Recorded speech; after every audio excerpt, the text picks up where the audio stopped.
Hey, comic fans, this is Anthony, and I got Willie Moe with me from A.W.O Comics, and we're coming at you again with another top 10 video, Willie Moe. We hadn't done a top 10 in a few weeks, so figure it's time to get back on one, and we got a really good subject today. I was the one that mentioned it, by the way. Well, you mentioned a top 10, but you didn't come up with the subject.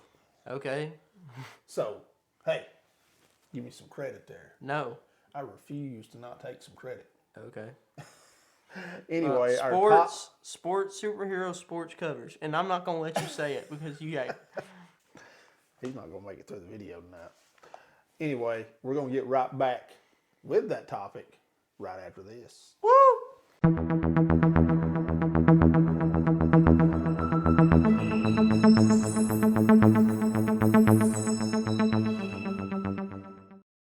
Okay, guys and gals, we're back here getting ready to do our top 10 tonight, Willie Moe. And, you know, sports covers are really cool. Me and you are big sports fans. I know you're a big baseball fan and like football as well. And I'm the same way. I think I like all sports. If it's interesting, I could probably watch a water polo match. You know what I mean? I had an amazing fantasy homage with an NFL player, but this guy wouldn't let me use any one of them. No, we're doing superhero covers tonight. But they're homages to superheroes. There's a lot of covers from the golden age all the way up through silver and bronze age of just comics that did like sports figures, you know, that we could have used, but we tried to find all superhero covers that are referencing sports on the cover, and we might go back and do another top 10 after that of just sports figures if you want to, but tonight we're doing the superhero covers. I'll go first. But so you want to go first? Yeah. All right, man. All right, now my number 5 is Totally Awesome Hulk number 14. The artist was Luke Ross, and this came out in 2017. This is a very modern comic. I've included it on my number 5. Could have included an old comic if I wanted to. I just really like the way this comic looks. Is this the one that had Jeremy Lin on the cover? You never said anything about it. I think it does have Jeremy Lin on the cover. Well, yeah, that's who it is. Yeah, because it said feature in the issue before. It said featuring Jeremy. He played for the Hawks for a little while. Pretty good little basketball player. It shows. I just like because it shows the Hulk like trying to block Jeremy, and he's about to dunk on him. And it's really neat. The biggest reason I think he got on a cover like that was when he was playing with the Knicks. He had a little spell there where he was running off a lot of points and became kind of a folk legend up there in New York at Madison Square Garden. And I think Marvel decided to pay tribute to him with a Hulk cover. I don't know that for a fact, but I know that's probably when that's when his popularity had gained its highest, you know. But that was pretty cool. All right, well, my number 5 is Adventure Comics number 285. Came out in June 1961 with a cover art of Kurt Swan. And this cover features Superboy on the cover playing baseball with the Bizarro Superman or Bizarro Superman. Yeah, I remember talking to this about you. On the Bizarro world, and of course they're doing everything backwards. He's hitting a home run, and the Bizarro Superman umpire is like, "You're out. You're out. You hit a home run." You know. But he rings you. It's out though. Yeah. But it's this issue is known for. This is the first issue that came up with a new storyline of Tales from the Bizarro world, which ran for a while in Adventure Comics because the Bizarro characters got pretty popular. But I wonder if we're going to see a Bizarro ever in any of the Superman movies. I do remember Sports Illustrated making like a bizarre like events, but like in baseball, where there was a bunch of bizarre events that were happening in baseball that year. I remember that. The last place Yankees, and Bizarro was on the cover of it. Yeah. It was pretty neat. Yeah. All right. Well, my number 4 is World's Finest number 15. Artist was Jerry Robinson, and this came out in 1944. Now, this is a neat cover to me because you got Batman playing catcher and Superman sliding into home, and I'm guessing Robin's just there to watch the match or something. because he's not really doing anything. He's holding the catcher's mask. Right. But this is really neat because they had a bunch of issues them playing baseball against each other. Yeah, World's Finest came out with a lot of sports covers back in the 40s. I don't really know what, maybe the publisher at that time or the cover artist at that time was a sports fan, but I know there was an issue where they were racing and Robin was actually winning the relay race between him and Batman and Superman. Now, that just ain't realistic. Robin is crossing the finish line. And then there's one of them playing basketball. I didn't include any of these in my top 5. They probably let him win out of pity. Yeah. I didn't include any of these in my top 5, but there are a ton of World's Finest covers that have a sports theme out there, so it's pretty cool. All right, well, my number 4 is a modern book, and the only Marvel book, because there's just really not a lot of Marvel sports covers, but this one was one that is a modern book that we bought recently, and that was Amazing Spider-Man 72.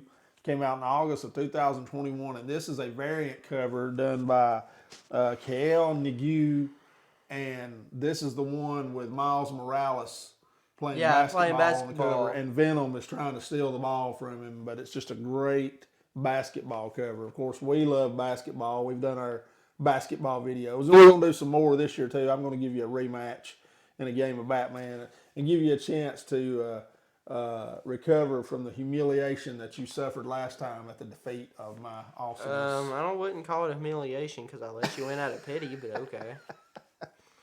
I can't make a 3. Well, I couldn't that day, but I was a little rusty, but I was able to get you with all my inside bank shots and stuff. Okay. And trickery. The only reason I let you win is because I was only doing freeze. I didn't really care. You took pity on me, right? Yes, exactly. Okay. All right. Well, my number 3 is Godzilla versus Barkley. Artist was Dave Dorma, and this came out in 1993. Now, this was just like a Nike commercial. This was for Nike. Yep. This was advertised on TV back then and stuff. But it's Godzilla. It's really random, ain't it? Godzilla versus Charles Barkley. Yeah, I think it was a Nike commercial first. This is right at the height of the Jordan era, where Nike was making a ton of money off basketball because of the Jordan shoes, and then they had the Barkley shoe, and a lot of the big mega stars that were coming into the league were actually signing with Nike. When before Jordan came around, Nike had no people wearing basketball shoes. I mean, you've all seen the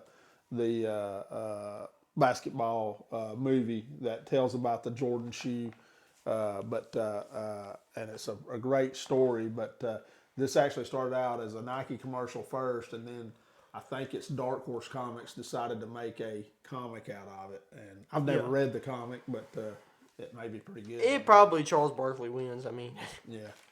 Something dumb like that. I don't even know why Charles Barkley's a giant. I don't. Probably filling a vat of chemicals or something. Maybe he did. I don't know. Well, anyway, let's. But I guess if he can turn into a monster in Space Jam, he can turn giant and fight Godzilla. Yeah, probably. Yeah. All right. Well, let's see. We're at number. He didn't turn into a monster. Yes, he did. Remember? Are you talking about the second movie? The first one. Space Jam, remember? They stole his powers. They stole his powers. Yeah, but he didn't turn into a monster. They turned into a monster. Well, that's true, yeah. He was still on Earth and walking around like a zombie and didn't have any talent anymore. So. Exactly. Yeah. I was just confused. I got you. All right. Well, my number 3 is DC Superstars number 10, featuring strange sports stories. Came out in September of 1976. Ernie Chan on the cover art here. And I think this is just a reprint of sports stories in the past from the DC universe, featuring Wonder Woman and Batman and Superman. But it's got a great cover on it where Superman and Batman are punching Lex Luthor and the Joker, and one of them says strike 1 and the other one says strike 2, So, but anyway, it's a great cover, and one that I'd like to get this comic, eventually. All right. Well, mine is Superman number 60. The artist was Wayne Bourne, and this came out in 1949. I really like number 60 because it's got like Superman standing over a baseball player, and the guy's going, "You can have Otani, No, that wasn't it. That was something I saw on the website. That's not what the book was If he's about. talking about Yeah, Otani in Otani. 1949, Otani, I was about to say, something ain't right here. I was talking to he's talking myself. about Otani's granddaddy. Yeah. I saw that on the internet, and I don't even know why. Rewind. I don't know what the heck happened. I was like, in my brain, I was like, hold on a second. This came out in 1949. How was that even possible? Is Otani immortal or something? Gotta love him, folks. Go ahead. William O. Lord. So anyway, repeat what you were saying. Anyway, it's just got. He wasn't really saying anything on the cover. It's just them staring at each other. I think Superman played them in a baseball game. Did you have a mini stroke a while ago? No. All right, I never say mind yes. that. Does that mean I don't have to go to school tomorrow? Hey, there you go. Willie Bo wouldn't milk a sickness, would he? Oh no, I would. In every way, I would. All right. Well, that's it for my book. You got me off kilter here. My number 2 is Detective Comics number 82. And I was actually just trying to find a football cover and was surprised I can't find a football cover. I was surprised to find a Batman football cover. And this is Really? actually a football story. It came out in December of 1943, and Jerry Robinson, the great Jerry Robinson, did the cover art. And actually, Jack Kirby was credited with some of the writing in this book. I don't know which story he wrote, but he was credited with some of the writing on it. It could be a backup story that he did, because Detective Comics wasn't just all about Batman. What would Batman do in football? Would he just there beat was actually some a justice gang. There was actually, from what I read of the details on this book, there was actually a gang that was doing sports crimes. And they had to, Batman and Alfred had to, Batman and Robin had to enlist Alfred to help them because Alfred had a huge knowledge of rugby. But on the cover, and I've not read the story, there's a picture of Batman punting a football and it's hitting a criminal in the face and knocking him out. It's a great cover. That's one of the reasons why I used it. But maybe I'll just read this story and I'll have a little more knowledge on it. But it's a really cool looking I feel like book. Batman would just right on, if he was a lineman, right on like hike or something, he would just walk up, pick the dude up and go, vengeance, and just start beating the dude in the middle of the field. That's correct. Pretty cool. My number 1 is Superman number 66. The artist is Wayne Boring again, and this came out in 1950. I really like this book because it's got Superman hitting a baseball and the bat's breaking, and it shows it like I think it's going through the wall or something on the cover. The pitcher is shot. Everybody's shocked on the field. Which, why are you shocked? It's Superman. What did you expect to happen? Right. But that's it for my number 1. But I really like that cover because it shows Superman hitting a home run. Now, what did you say the date was on that book? 1950. 1950. Yeah. There were so many great golden age sports titles. Which 1949, it must have came out in December or something because the 66 is not that far away from 60. Right.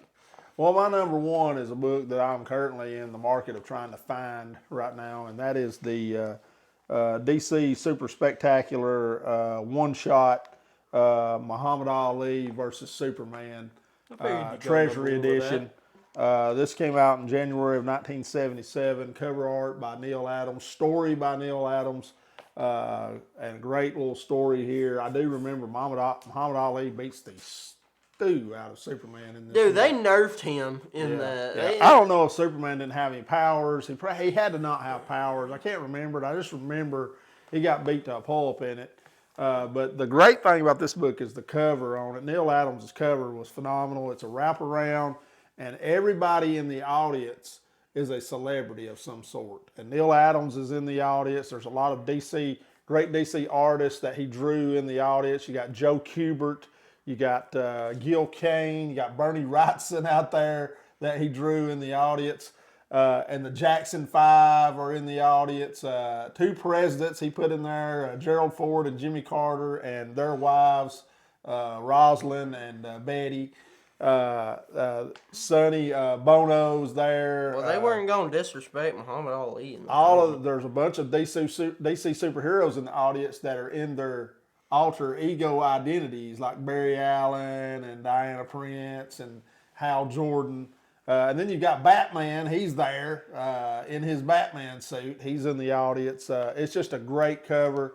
They actually have a key online. That's what I was looking on my phone about, but it had went off my phone for some reason, that you can look at, and it tells you who every person is that he drew in that audience. It's phenomenal. It's probably, I don't know how long it took him to draw that, but that had to take a while. That was a great cover, and hopefully I can get it.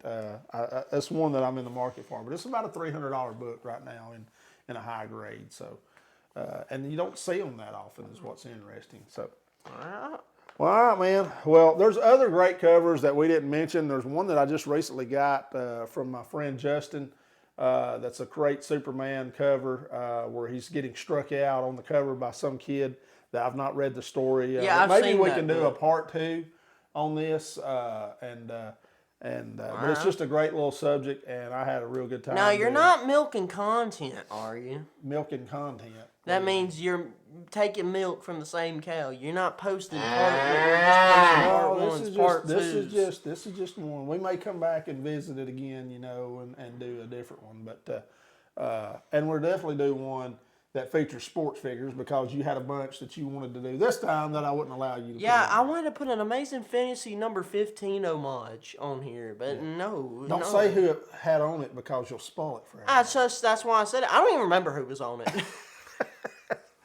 All right, guys. Well, if y'all enjoy this content, please hit the subscribe button. We enjoy bringing it to you, and we've had a lot of great new subscribers that have been dropping comments, and we love that. I love answering them. Even Willie Moe will answer them every now and then. So it's a cool thing. The more comments we get, give us a comment and tell us what are some of your favorite sports covers. Was there some that we missed on here? I know there's a lot that we didn't talk about, and some really cool books too, like Strange Sports Stories and stuff. And Brave and the Bold had the strangest sports stories ever told. So with some great covers on it. So there's a lot of room, a lot of meat still left on the bone when it comes to this topic.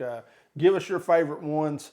We'd love to hear what you guys talk about and what you think.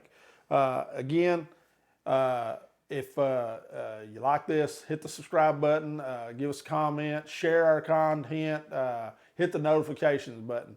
And again, we'll be back this weekend with another comic haul, and we'll see Mr. Owen, who's asleep right now and snoozing pretty well.